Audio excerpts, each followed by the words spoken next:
इस वीडियो में हम लोग one of the most important algorithms में से एक एल्गोरिदम डिस्कस करने वाले हैं जिसका नाम है सर्चिंग एल्गोरिदम। सर्चिंग एल्गोरिदम हमारे किसी एरे में किसी भी एक एलिमेंट को सर्च करने के लिए यूज की जाती है। आज इस चीज को हम इस वीडियो में कंप्लीटली समझने वाले हैं।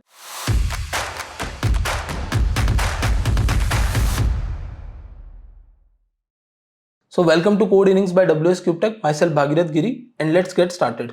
वीडियो को स्टार्ट करने से पहले अगर आप वेब डेवलपमेंट में अपना करियर बनाना चाहते हो और चाहते हो ये सीखना कि कैसे बड़े लेवल के एप्लीकेशंस बनते हैं और किस तरीके से उनको मेंटेन एंड बिल्ड किया जाता है, तो आपको हमारा 24 वीक्स का वेब डेवलपमेंट प्रोग्राम जरूर एक्सप्लोर करना चाहिए। इस प्रोग्राम का सबसे इंपॉर्टेंट पार्ट है प्रैक्टिकल लर्निंग। आप हर एक चीज को इस तरीके से सीखोगे जैसे आप उसको इंडस्ट्री में इंप्लीमेंट करने वाले हो। इस प्रोग्राम की ऑफलाइन एंड ऑनलाइन दोनों क्लासेस अवेलेबल है, तो डिस्क्रिप्शन में आपको लिंक मिल जाएगा। Go and book your demo class now. Let's get into the video. So basically searching क्या होता है, सबसे पहले इसको समझते हैं हम लोग। तो सर्चिंग जो टर्म है उससे ही समझ आ रहा है कि हमें बताया गया कि ये हमारा एक एरे है और इस एरे के अंदर हमें कोई भी एक नंबर सर्च करके निकालना है और हम ये मान के चल रहे हैं कि वो नंबर रिपीट नहीं हुआ है। ठीक है, फिलहाल हम ये मान के चलते हुए सर्च करने वाले हैं। तो हमारे पास 2, 4, 1, 10, 12 और 3 ये जो सारे नंबर्स हैं इनमें से एक नंबर सर्च करना है। तो हमारा जो पहला नंबर है, जो सेकंड नंबर है 4, लेट्स से यही हमें सर्च करने के लिए बोला गया है। और हर एक एरे में सारे नंबर्स या सारे जो भी एलिमेंट्स हैं वो किसी न किसी इंडेक्स पे सेव्ड होते हैं। अब हमने ये बोला कि जो हमारा 4 है वो जिस किसी भी इंडेक्स पे सेव हो वो मुझे रिटर्न हो जाए। This is what basically searching means. हमने बोला कि जो 10 है वो हमारे जिस इंडेक्स पे सेव्ड है वो रिटर्न हो जाए, 3 हमारा जिस इंडेक्स पे सेव्ड है वो रिटर्न हो जाए। तो ये इंडेक्स रिटर्न करना ही हमारा कंसेप्ट ऑफ सर्चिंग है। तो अब इसको हम लोग दो तरीके से इंप्लीमेंट कर सकते हैं। दो अलग अलग एल्गोरिदम्स हम लोग पढ़ने वाले हैं। सबसे पहले हम लीनियर सर्च पढ़ेंगे। लीनियर सर्च की हेल्प से हम इस प्रॉब्लम को सॉल्व करेंगे एंड देन आफ्टर हम लोग बाइनरी सर्च पढ़ेंगे और बाइनरी सर्च की हेल्प से इस प्रॉब्लम को हम सॉल्व करेंगे। तो सबसे पहले लीनियर सर्च पे आ जाते हैं। लीनियर सर्च जो अप्रोच है वो हमारी बहुत बेसिक एक अप्रोच है जो हमारी big of n time complexity के साथ में आती है। Big of n time complexity क्या है वो अगर आपको नहीं आइडिया है तो आप हमारे ही चैनल पे आपको टाइम एंड स्पेस कॉम्प्लेक्सिटी का एक डेडिकेटेड वीडियो मिल जाएगा। उस वीडियो में जाके टाइम कॉम्प्लेक्सिटी को समझ सकते हैं जिससे आपको बिग ऑफ एन समझ आ जाए। सो बेसिकली हम यहाँ पर ये बोल रहे हैं कि जो लीनियर सर्च है वो कैसे काम करता है उसको समझते हैं। तो हमें किसी ने एक टारगेट एलिमेंट दिया है कि हमारा जो टारगेट एलिमेंट है वो है लेट्स से 10। अब हमें क्या करना है, हमें यहाँ पर सर्चिंग करवानी है और सर्चिंग करने के लिए हमें हर एक एलिमेंट को जाके चेक करना है कि क्या ये 10 है, क्या ये 10 है, क्या ये 10 है, क्या ये 10 है। जैसे ही मुझे 10 मिल जाता है तब मुझे क्या करना है, वहीं पे रुक जाना है और उसका इंडेक्स रिटर्न कर देना है। तो हमारे पास यहां सभी के इंडेक्स हैं 0, 1, 2, 3, 4 एंड 5। जैसे ही मुझे 10 मिल गया, 10 मुझे कहां पर मिल रहा है, थर्ड इंडेक्स पे, तो मुझे उसका इंडेक्स रिटर्न कर देना है विच विल बी 3। तो बहुत सिंपल सा कंसेप्ट है लीनियर सर्च का। लीनियर सर्च में बहुत कुछ ज्यादा कॉम्प्लेक्स चीजें नहीं है। बस यहाँ एक चीज का ध्यान हमें रखना होता है कि अगर मेरा एलिमेंट लास्ट पोजीशन पे मिला मुझे, मतलब मुझे अगर किसी ने बोला कि आपका जो टारगेट है वो टारगेट 10 नहीं है 3 है, तो इस केस में मुझे क्या करना पड़ेगा, मुझे n number of times loop चलाना पड़ेगा। इसलिए हमने स्टार्टिंग में बोला कि हमारा जो लीनियर सर्च है उसकी time complexity big of n होती है। बिकॉज अगर मेरे पास में किसी भी केस में मैं अगर बात करूं कि मेरे n नंबर ऑफ एलिमेंट्स हैं, मेरे पास लेट्स से 1000 या 10,000 एलिमेंट्स हैं, इन 10,000 एलिमेंट्स में से मुझे किसी एक एलिमेंट को सर्च करना है, तो उस केस में क्या होगा, उस केस में, और वो एलिमेंट वर्स्ट केस में लास्ट इंडेक्स पे पड़ा है। लास्ट इंडेक्स पे मतलब कि हमारे टोटल नंबर ऑफ एलिमेंट्स कितने हैं, 10,000 है, तो ऑब्वियसली जो लास्ट इंडेक्स होगा वो क्या होगा, लास्ट इंडेक्स होगा हमारा n-1। तो मुझे क्या करना पड़ेगा, 0 to n-1 ट्रेवर्स करना पड़ेगा और 0 to n-1 ट्रेवर्स करने के बाद मुझे मेरा वो एलिमेंट मिलेगा। बिकॉज वो एलिमेंट कहां पर रखा हुआ है, वो एलिमेंट लेट से लास्ट एलिमेंट पर ही रखा हुआ है या लास्ट इंडेक्स पे रखा हुआ है। इस रीजन से हम क्या बोल रहे हैं, ये हमारा big of n time complexity के साथ आने वाला एक लीनियर सर्चिंग एल्गोरिथम है। अब इसका एक सूडो कोड लिख के देखते हैं। तो सबसे पहले हम क्या करेंगे, सबसे पहले हम एक फंक्शन रन करेंगे जो कि फंक्शन हमारा पूरे लूप को इटरेट करेगा। ठीक है, तो लूप को इटरेट करने का मतलब है कि मैं यहाँ पर i इक्वल्स टू 0 से स्टार्ट करूंगा एंड i लेस देन हमारे एरे की लेंथ तक चलूंगा। ठीक है, तो एरे डॉट लेंथ तक हम चलेंगे i प्लस प्लस, और यहां इसके अंदर चल के हमारे पास टारगेट पहले से अवेलेबल होना चाहिए। तो मैं यहां पर क्या करता हूं, टारगेट को पहले से सेट कर लेता हूं कि मेरे पास टारगेट जो है वो पहले से अवेलेबल है, लेट से वो मेरा 10 है। अब मैं हर बार बस सिंपल सा एक कोड लिखूंगा कि इफ जो मेरा एरे ऑफ आई है वो इक्वल्स टू क्या हो जाता है, टारगेट हो जाता है, तो दैट मीन्स कि मेरे पास मेरा वो इंडेक्स जो था वही मेरा उसी को मैं सर्च कर रहा था या मैं उसी इंडेक्स को रिटर्न करना चाहता था। तो मैं सिंपली यहां से क्या कर सकता हूं, यहां से सिंपली मैं रिटर्न कर सकता हूं उस इंडेक्स को, कंसिडरिंग कि ये सारा कोड मैंने एक फंक्शन के अंदर लिखा हुआ है। ठीक है, अभी तो मैंने सिर्फ एक लूप लिखा है, बट कंसिडर करते हुए कि हमने एक फंक्शन में ये सारा कोड लिखा हुआ है। और अगर ये सारे काम करने के बाद भी मुझे मेरा एलिमेंट नहीं मिलता है, मुझे मेरा इंडेक्स नहीं मिलता है, तो उस केस में मैं क्या करूंगा, उस केस में मैं माइनस आई रिटर्न कर दूंगा। ठीक है, तो उस केस में हम लोग यहां पर माइनस आई को रिटर्न करने वाले हैं। तो return, sorry not minus I, -1 return करने वाले हैं, क्योंकि -1 कोई वैलिड इंडेक्स नहीं होती है हमारे एरे के अंदर। ऑल्दो अगर हम पाइथन में बात करेंगे तो पाइथन में -1 का मतलब होता है लास्ट इंडेक्स, -2 का मतलब होता है सेकंड लास्ट इंडेक्स, और हम लोग कोड भी हमारा पाइथन की हेल्प से ही लिखने वाले हैं। येट हम ये बोल रहे हैं कि हम -1 रिटर्न करेंगे, जो कि अंडरस्टूड होगा कि -1 आया, इसका मतलब वो एलिमेंट नहीं मिला इसके अंदर कहीं भी। तो चलो इस कोड को हम लोग पाइथन की हेल्प से लिख के देखते हैं। अगर आप लोगों को पाइथन नहीं आती है या पाइथन आप सीखना चाहते हो तो हमारे इस चैनल पे आपको डेडिकेटेड पाइथन की एक कंप्लीट सीरीज मिल जाएगी, जिसमें बहुत इन डेप्थ, बहुत अच्छे से पाइथन को सिखाया गया है, तो आप वो भी चेकआउट कर सकते हो जाके। तो अभी मैंने यहाँ पर एक पाइथन की ऑलरेडी फाइल बना रखी है, मैंने IPYNB फाइल बनाई है, जिससे कि ये मेरा जुपिटर नोटबुक जैसा एक इंटरफेस मुझे पाइथन में मिल रहा है। आप किसी भी तरीके से इस कोड को एग्जीक्यूट कर सकते हो जो आपके लिए कंफर्टेबल है। तो हम क्या करने वाले हैं, हम लोग सबसे पहले एक फंक्शन बना लेंगे। तो मैं एक लीनियर सर्च का फंक्शन बना लेता हूं, और इस लीनियर सर्च वाले फंक्शन में मुझे इनपुट में एक एरे चाहिए। ओके, कर्ली ब्रैकेट्स नहीं आएंगे, या हम सेमीकोलन लगाएंगे। तो इनपुट में मुझे एक एरे चाहिए। मुझे करना क्या है, मुझे सिंपली इस एरे को पूरा इटरेट करवाना है। तो हम सिंपल सा यहाँ लिख सकते हैं फॉर आई इन रेंज, और रेंज में मैं क्या करूंगा, एरे डॉट लेंथ निकालूंगा। तो एरे की लेंथ निकालने के लिए len एक फंक्शन है जो एरे की लेंथ निकाल के दे देगा, और एक बार के लिए हम प्रिंट करवा देते हैं आई को, जिससे आपको समझ आए कि एग्जैक्टली क्या प्रिंट हो रहा है। ठीक है, एट द सेम टाइम मैं एक एरे मेरा बना लेता हूं जिसमें मेरे कुछ नंबर्स हैं जो कि हमारे किसी भी ऑर्डर में हो सकते हैं, सॉर्टेड हो सकते हैं या अनसॉर्टेड हो सकते हैं, किसी भी फॉर्मेट में ये नंबर्स हो सकते हैं। अब इनको हम इस फंक्शन को दे देंगे, लीनियर सर्च वाले फंक्शन को मैंने ये इनपुट दे दिया। तो ये इनपुट यहां से वहां चला जाएगा और एक मेरा लूप चलना चाहिए। ठीक है, चलो इसको रन करके देखते हैं। तो ऊपर एक रन का बटन आपको दिख जाएगा, इसको आप क्लिक करोगे तो आपका कोड एग्जीक्यूट हो जाएगा, या फिर मैं इसको सीधा एक एनवायरनमेंट सेलेक्ट कर लेता हूं। ठीक है, तो अभी आपने देखा कि हमने क्या किया, हमने ये जो कोड लिखा है इधर, इस कोड का ये हमारा आउटपुट है, दिस इज द फंक्शन। और हमारे पास 1 2 3 4 5 6 एंड 7 वैल्यूज थी। तो 0 to 6 ये मेरा क्या हो गया, एक लूप चल गया। ठीक है, यही चाहिए था हमें। अब नेक्स्ट स्टेप पे चलेंगे हम, और एक एक एलिमेंट को प्रिंट करवाने के लिए मैं क्या करूंगा, सिंपली इंडेक्स को यहां पर प्रिंट करवाते जाऊंगा साथ साथ में। तो ये मेरे एक एक वैल्यूज आ गई, 3 2 6 1 30 और 60 12, ये सारी वैल्यूज आ गई। अब हमें करना क्या था, हमें एक टारगेट भी चाहिए। तो मैं इधर एक वेरिएबल बना दूंगा, टारगेट इक्वल टू मेरा 4 है। ठीक है, तो 4 फिलहाल इसमें एग्जिस्ट नहीं करता, बट मैंने चलो एक बार के लिए दे दिया, ये मैंने टारगेट दे दिया। और यहां पर हमने बोल दिया, यहां भी टारगेट दे देते हैं, या फाइंड हम कुछ भी एक वैल्यू ले लेते हैं, मतलब नाम आप कुछ भी ले सकते हो, कोई फर्क नहीं पड़ेगा। तो हमने बोला कि ये मेरा टारगेट है और उसको मुझे फाइंड करना है, जो कि है 4।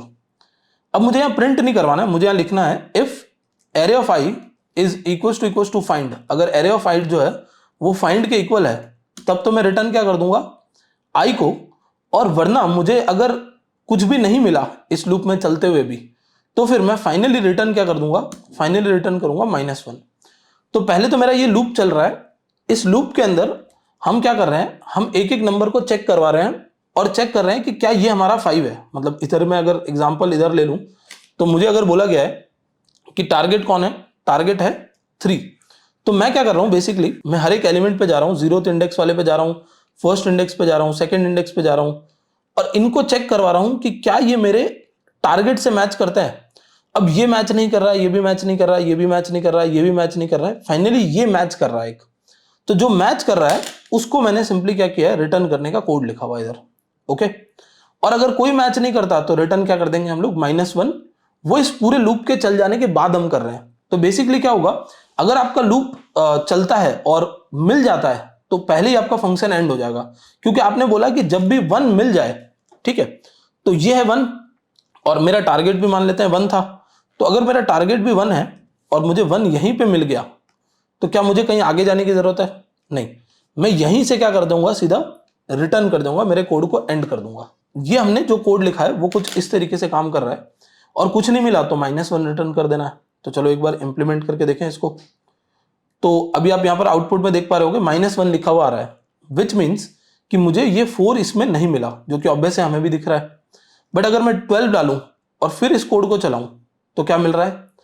इंडेक्स 6 मिल रहा है। तो चेक करके देखें, 0 1 फिर 2 3 4 5 और 6 इंडेक्स पे ये मेरा एलिमेंट अवेलेबल है। तो बेसिकली बहुत सिंपल सा एक लीनियर सर्च का कोड है, जिसके अंदर हम अपने इनपुट्स देते हैं और अपना टारगेट देते हैं, और लीनियर सर्च हमें क्या करता है, हमें वो वैल्यू किस इंडेक्स पे अवेलेबल है वो फाइंड करके दे देता है। अब यहाँ प्रॉब्लम क्या है? यहाँ पर प्रॉब्लम ये है कि अभी तो मेरे पास में जो एलिमेंट्स है, नंबर ऑफ एलिमेंट्स है, वो बहुत कम है। ठीक है, अगर यही मेरे नंबर ऑफ एलिमेंट्स होते अराउंड 10 लाख, तो मैं क्या करता? अगर यही मेरे नंबर ऑफ एलिमेंट्स इससे भी बहुत ज्यादा बड़े होते, तब मेरा लूप कैसे चल रहा होता? तो तब मेरा लूप जो है वो n-1 टाइम्स चलाना पड़ता मुझे। ठीक है, बट n-1 टाइम्स नहीं, n-1 तक चलाना पड़ेगा, मतलब n टाइम्स मेरा लूप चलेगा। तो जब मेरा n टाइम्स लूप चलेगा तो दैट मीन्स कि मेरा जो कोड का एग्जीक्यूशन है, टाइम और स्पेस कॉम्प्लेक्सिटी के रेलेवेंसी में, या टाइम कॉम्प्लेक्सिटी के रेलेवेंसी में क्या होगा, जैसे जैसे नंबर ऑफ इनपुट्स बढ़ेंगे वैसे वैसे हमारा क्या बढ़ता जाएगा, हमारे नंबर ऑफ ऑपरेशंस बढ़ते जाएंगे। तो मैं इधर लिख देता हूं, ये हम हमारे नंबर ऑफ ऑपरेशंस, ठीक है, और ये हमारे हो गए नंबर ऑफ इनपुट्स। तो जैसे जैसे नंबर ऑफ इनपुट्स बढ़ रहे हैं, आप देख रहे हो नंबर ऑफ ऑपरेशंस भी बढ़ते जाएंगे, बिकॉज ये हमारी लीनियर टाइम कॉम्प्लेक्सिटी है, और इसका नाम भी लीनियर सर्च है। ठीक है, तो अब क्या इससे भी कोई और ऑप्टिमाइज तरीका हो सकता है, जिसकी हेल्प से हम लोग इस काम को थोड़ा सा इजी बना लें? तो चलो उसको हम लोग नेक्स्ट स्टेप में पढ़ते हैं। तो पहला लीनियर सर्च, आई होप आपको समझ आ गया होगा, और लीनियर सर्च के साथ प्रॉब्लम क्या है वो भी आपको समझ आ गई होगी कि लीनियर सर्च जो है वो हमारा टाइम कंज्यूमिंग है। मतलब वैसे तो हम इसको एवरेज केस मानते हैं, या हम लोग वर्स्ट केस नहीं मानते, हम बोलते हैं कि अगर कोई एल्गोरिदम अगर बिग ऑफ n में भी है तो भी वो एक अच्छी टाइम कॉम्प्लेक्सिटी के साथ है। बट हम चाहते हैं कि और थोड़ा सा ऑप्टिमाइज किया जाए इस काम को, तो उस केस में हम क्या करते हैं, हम जाते हैं हमारे बाइनरी सर्च को इंप्लीमेंट करने पे। तो स्टार्टिंग में ही मैं आपको बता दूं कि बाइनरी सर्च जो है वो big of log n time complexity के साथ आता है। ठीक है, तो big of log n time complexity जो है वो एज कंपेयर टू एन बहुत अच्छी टाइम कॉम्प्लेक्सिटी मानी जाती है। अगर हम इसको ग्राफ में प्लॉट करने की कोशिश करें तो यहां से हम लोग लेके आएंगे ग्राफ को, ये हमारे अगेन नंबर ऑफ ऑपरेशंस हो जाएंगे, और यहां पर मेरे पास नंबर ऑफ इनपुट्स हो जाएंगे। ठीक है, तो एक हमारी बेस्ट टाइम कॉम्प्लेक्सिटी जिसको हम बोलते हैं, वो टाइम कॉम्प्लेक्सिटी तो होती है हमारी बिग ऑफ 1, जो कि कांस्टेंट रहती है, नंबर ऑफ इनपुट कितने भी बढ़ जाए बट कभी भी हमारे नंबर ऑफ ऑपरेशंस नहीं बढ़ते। उसके बाद हमारी जो टाइम कॉम्प्लेक्सिटी जो अभी हमने जस्ट देखी, which is our time complexity of big of n, इसमें क्या होता है, ये बिग ऑफ 1 की टाइम कॉम्प्लेक्सिटी है, ये बिग ऑफ n की टाइम कॉम्प्लेक्सिटी है। अब log n जो है वो कुछ यहां पर एग्जिस्ट करती है। ठीक है, log n as compare to big of 1 थोड़ी सी बुरी होती है, लेकिन बिग ऑफ n बहुत अच्छी होती है। इसलिए अब हम इसको क्या कर रहे हैं, log n को पढ़ने जा रहे हैं, या इस एल्गोरिदम को, बाइनरी सर्च को पढ़ने जा रहे हैं। इन केस आपको टाइम कॉम्प्लेक्सिटी का आइडिया नहीं है, नॉट टू वरी, आप हमारे चैनल पे जाओ, इसी सीरीज में आपको एक डेडिकेटेड वीडियो मिलेगा, बहुत अच्छे से मैंने उसमें समझा रखा है कि टाइम कॉम्प्लेक्सिटी क्या होता है। तो चलो ये अभी हमें समझ आ गया, तो अब नेक्स्ट स्टेप पे चलते हैं और समझते हैं कि बाइनरी सर्च काम कैसे करता है। तो बाइनरी सर्च का सबसे पहला और मोस्ट इंपॉर्टेंट रूल क्या है कि बाइनरी सर्च कभी भी अनसॉर्टेड एरे पे काम नहीं करेगा। ठीक है, your array need to be sorted. आप अनसॉर्टेड एरे पे बाइनरी सर्च नहीं लगा सकते। तो ये मेरा क्या है, अनसॉर्टेड एरे। अनसॉर्टेड एरे का मतलब क्या होता है कि रैंडम फैशन में मेरे नंबर्स लिखे हुए हैं, हमें हमेशा सॉर्टेड एरे चाहिए। किस केस में, हमारे बाइनरी सर्च को इंप्लीमेंट करने के लिए वो सॉर्टिंग असेंडिंग या डिसेंडिंग किसी भी ऑर्डर में हो सकती है, बट होना सॉर्टेड एरे चाहिए। तो फर्स्ट टास्क है कि हमारे एरे को सॉर्ट किया जाए, यानी 2 4 1 10 12 3 लिखा हुआ है, उसको एक्चुअली 1 2 3 4 10 12 बनाया जाए। ठीक है, वो अभी हम नहीं कर रहे हैं, क्योंकि अभी हम सॉर्टिंग एल्गोरिदम नहीं पढ़ रहे हैं, बस सर्चिंग पढ़ रहे हैं। नेक्स्ट एक और वीडियो के अंदर हम सॉर्टिंग एल्गोरिदम भी पढ़ेंगे। तो अभी हम सॉर्ट नहीं कर रहे हैं, हम मान के चल रहे हैं कि हमारे पास सॉर्टेड एरे ही आ रहा है।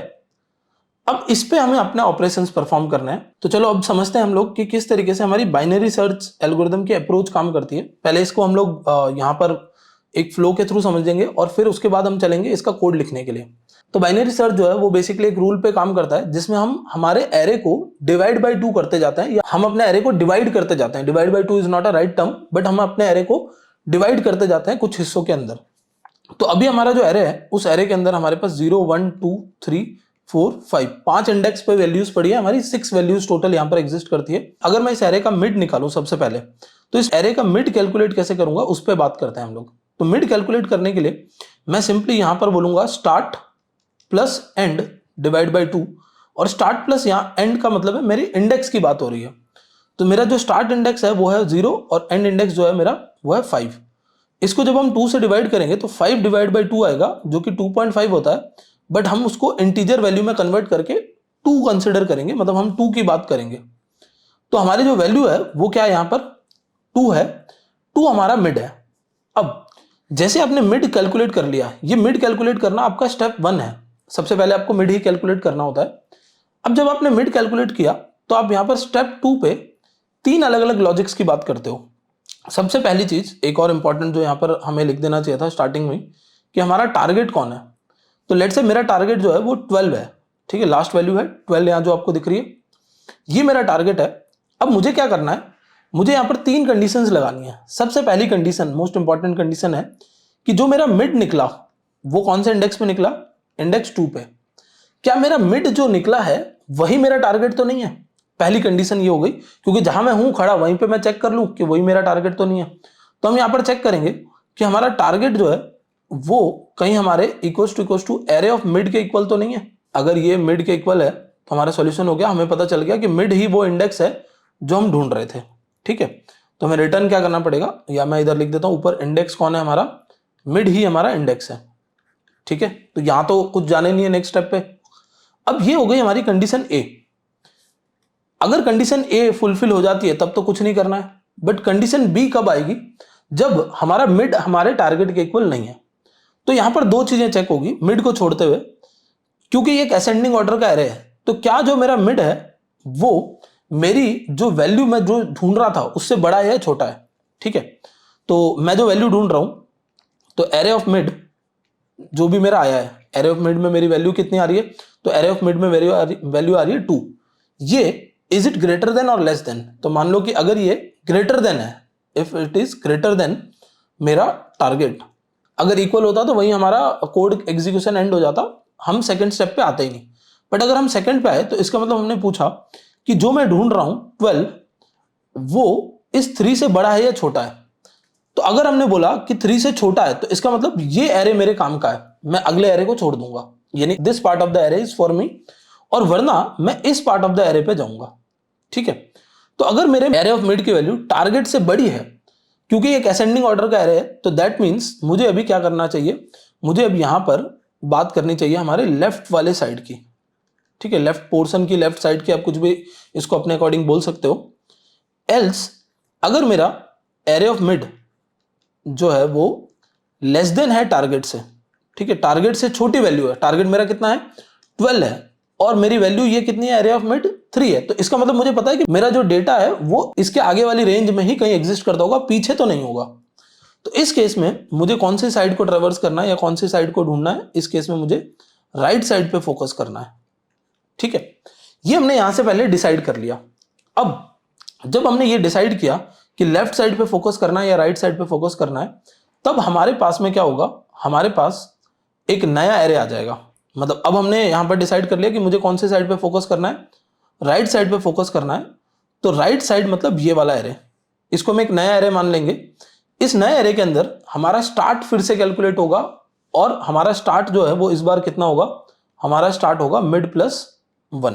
तो मिड प्लस 1 हमारा न्यू स्टार्ट हो जाएगा। तो मैं यहां पर लिख दूंगा कि न्यू स्टार्ट जो है वो अब कितना बन चुका है, वो बन चुका है मिड प्लस 1, और एंड तो चेंज हुआ नहीं, एंड तो वही था जो इनिशियल था, मतलब n-1 जो भी एरे की हमारी लेंथ है -1।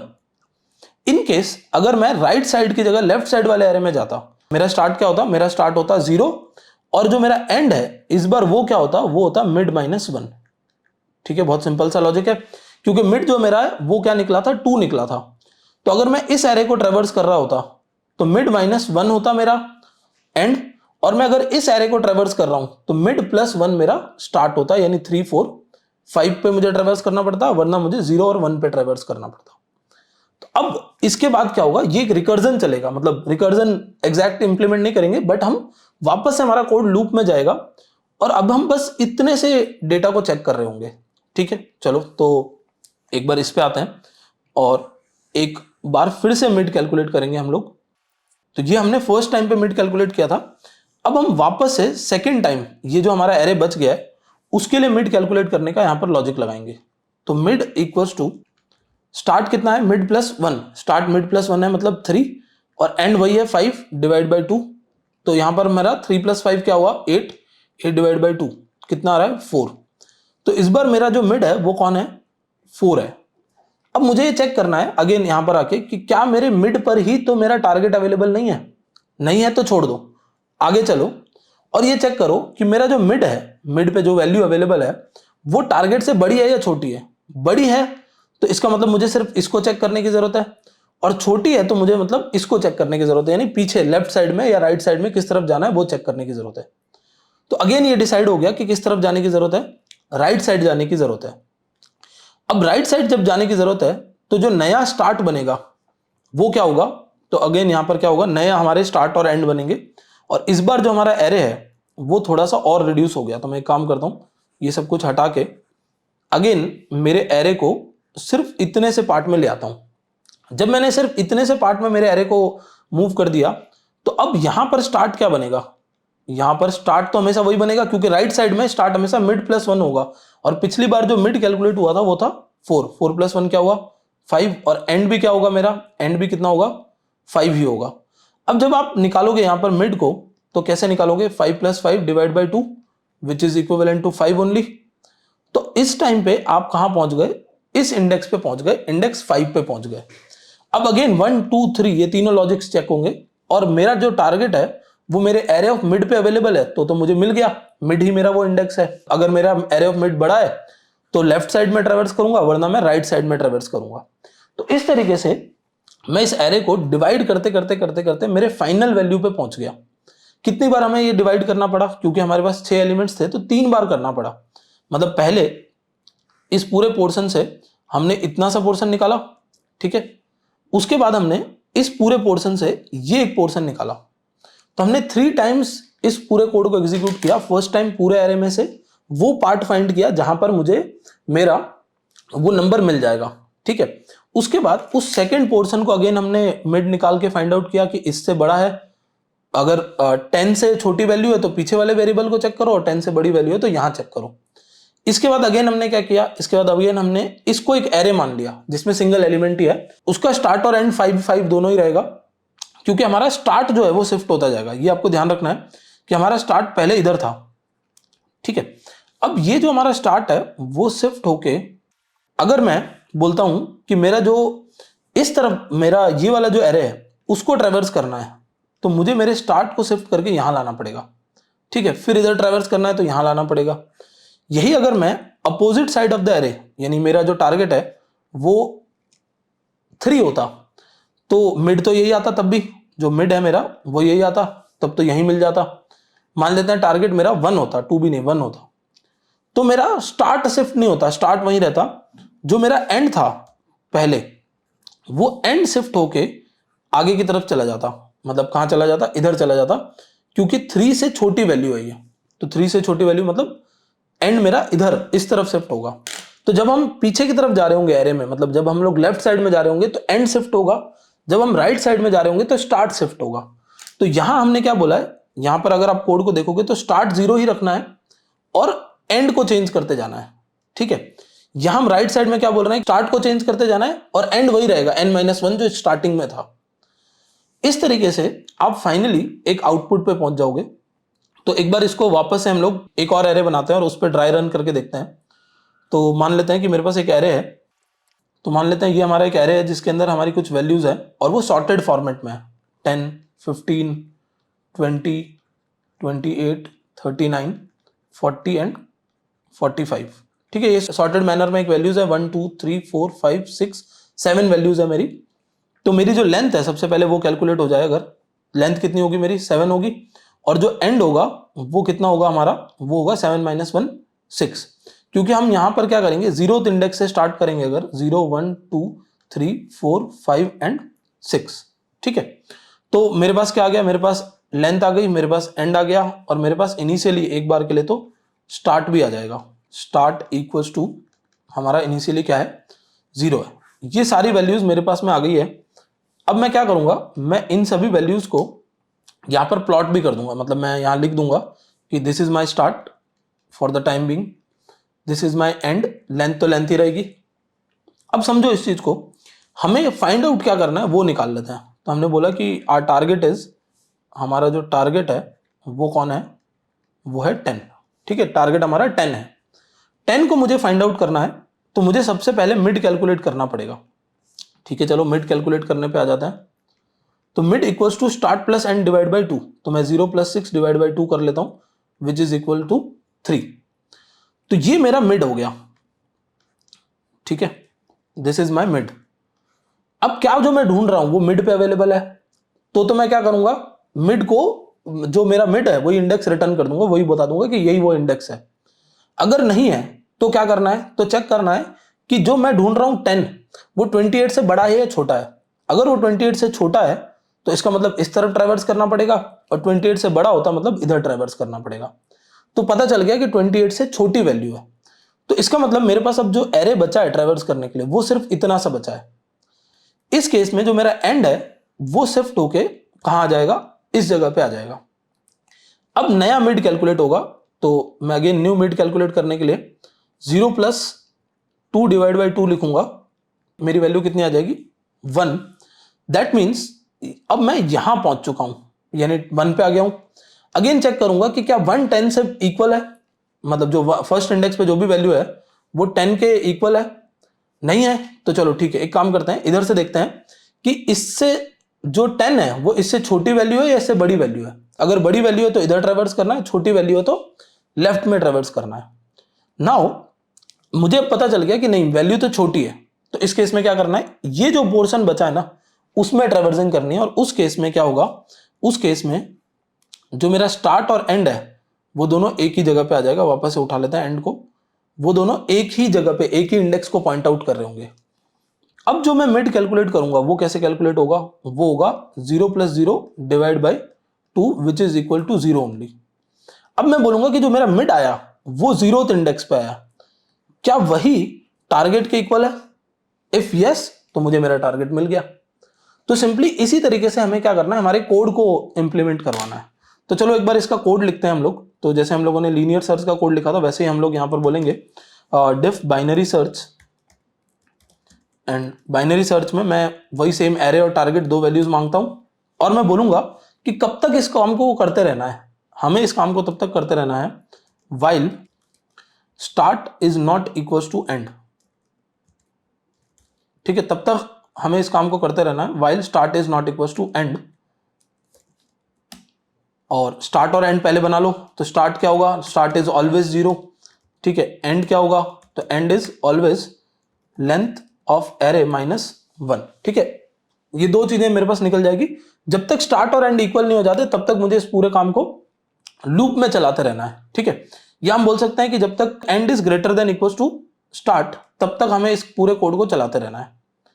अब इसमें हमें अपना लॉजिक इंप्लीमेंट करना है, जो कि क्या कहता है, सबसे पहले मिड कैलकुलेट करो। ठीक है, तो चलो मिड कैलकुलेट करने पे फोकस करते हैं। तो मिड में एक बार ऊपर से कैलकुलेट करके आऊंगा, mid equals to start plus end divide by 2।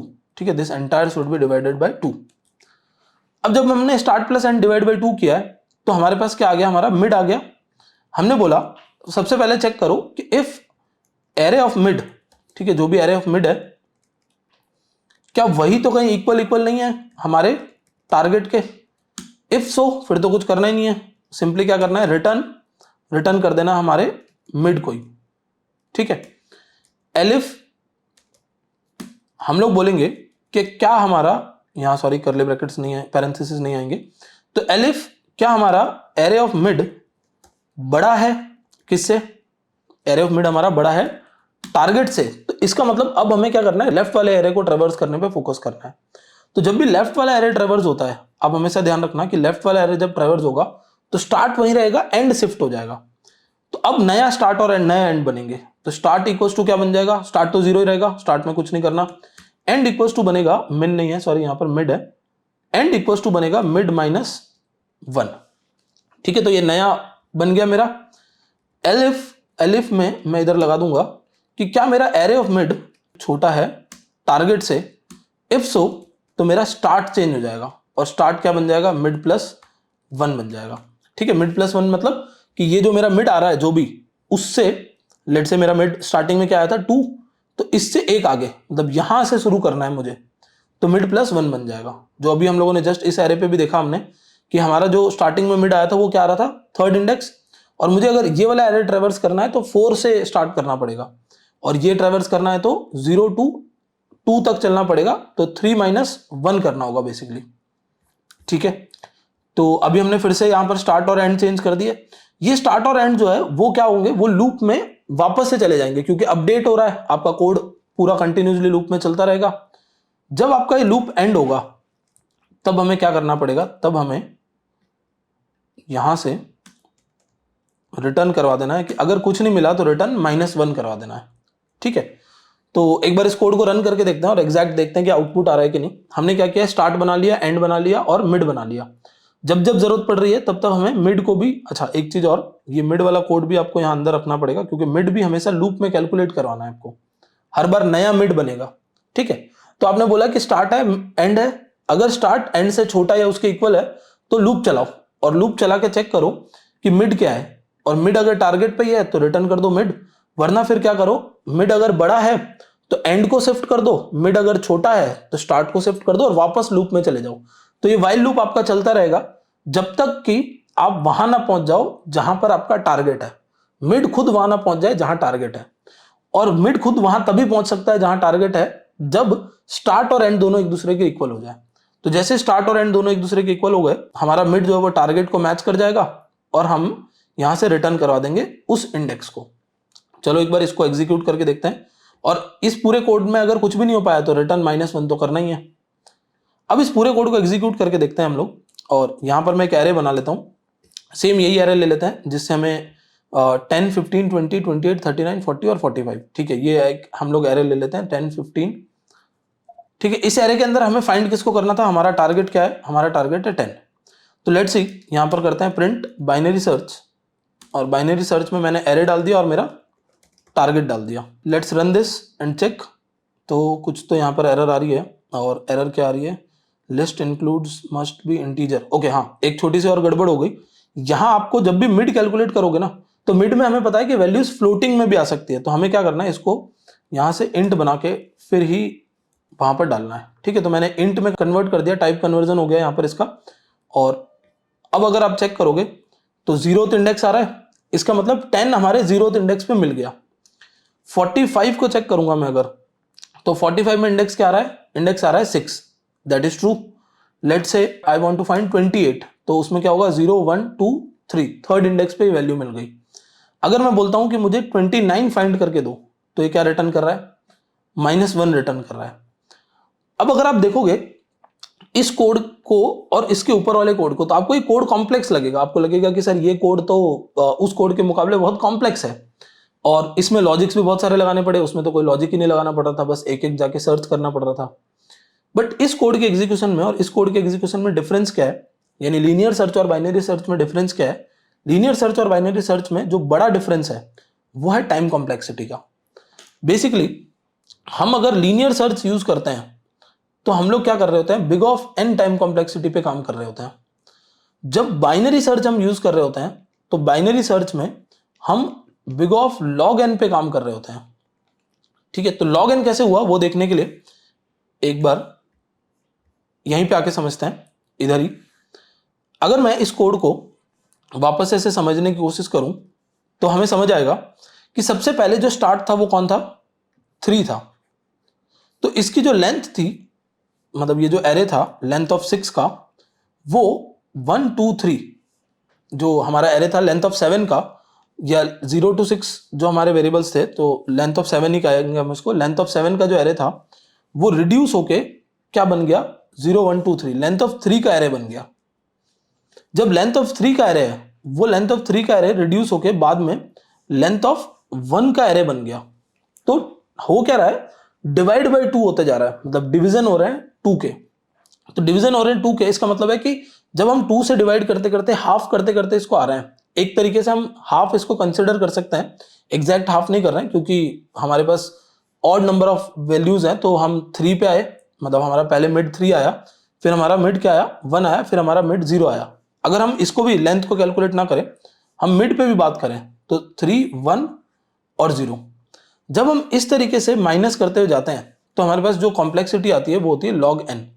जब हम किसी को भी डिवाइड बाई 2 करते हुए जा रहे होते हैं तब, तो इसमें नंबर ऑफ ऑपरेशंस कितने हो रहे होंगे, तो number of operations equals to हमारा होगा 2x, ठीक है, क्योंकि ये 2 की पावर में कुछ वैल्यू है, ये फिर 2 की पावर में कुछ वैल्यू, और इस तरीके से आप माइनस करते करते जा रहे हो। तो अगर आपको log सॉल्व करना आता है तो आपको पता होगा कि हम इस बेस 2 को नीचे लेके इक्वल्स टू x ले सकते हैं, और x जो है वो हमारे नंबर ऑफ ऑपरेशंस को रिप्रेजेंट करेगा, तो log n हमारी टाइम कॉम्प्लेक्सिटी होगी। ये मैंने बहुत शॉर्ट में आपको समझाया है, डिटेल में अगर आपको समझना है तो आप टाइम एंड स्पेस कॉम्प्लेक्सिटी वाले वीडियो को चेकआउट कर सकते हो।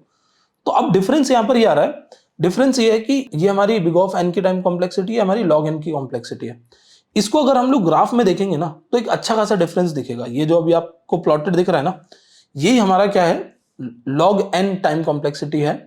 तो जब मैं दोनों को सेम तरीके से अगर देखना चाहूं तो मैं बोलूंगा कि अगर मेरे पास n जो है वो 10 लाख है, मतलब मेरे जो नंबर ऑफ एलिमेंट्स हैं वो कितने हैं, 10 लाख है, तो उस केस में ये मेरा 10 लाख टाइम्स लूप चलेगा, बट ये 10 लाख टाइम्स नहीं चलेगा, ये divide by 2 divide by 2 divide by 2 होते हुए बहुत ऑप्टिमाइज हो जाएगा, क्योंकि मुझे बहुत बड़े एरे में से छोटे छोटे छोटे छोटे चंक्स निकाल के चेक करना है।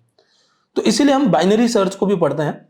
लीनियर और बाइनरी सर्च दोनों जो है वो सेम पे काम नहीं कर सकते। मतलब अगर आप यहीं पे नंबर्स का एरे सर्च ना करके स्ट्रिंग का एरे सर्च कर रहे होते हैं, बहुत सारे लोगों के नाम है और उनमें से किसी एक बंदे का नाम फाइंड आउट करना है, तब बाइनरी सर्च वहां काम ही नहीं करता, क्योंकि बाइनरी सर्च का जो लॉजिक है वो ग्रेटर देन लेस देन और इक्वल्स टू पे काम करता है, और स्ट्रिंग्स में तो greater than less than equals to होता नहीं है, तो तब हमें लीनियर सर्च पे ही जाना पड़ता। बट नंबर्स के केस में हम क्या कर सकते हैं, बाइनरी सर्च को यूज कर सकते हैं। बहुत इजी कंसेप्ट है बाइनरी और लीनियर सर्च का, आप जब इसको खुद से इंप्लीमेंट करके देखोगे तो आपको अच्छे से समझ आ जाएगा। सो आई होप गाइस आपको प्रॉपर्ली समझ आ गया होगा कि लीनियर सर्च और बाइनरी सर्च क्या होता है। और भी बहुत सारे वीडियोस आने वाले हैं जिसमें हम अलग अलग एल्गोरिथम्स को डिस्कस कर रहे होंगे। साथ ही अगर आप चाहते हो कि किसी स्पेसिफिक टॉपिक को भी डिस्कस किया जाए तो प्लीज कमेंट में उस टॉपिक को लिख दो, we will try our best कि उस पर एक वीडियो बन पाए। और अगर आपको डीएसए सीरीज फॉलो करते हैं सब कुछ बहुत अच्छे से समझ आ पा रहा है तो हमें मोटिवेट करने के लिए कमेंट में ये जरूर मेंशन करो कि how much you are liking this series. That's it for this video, thank you so much.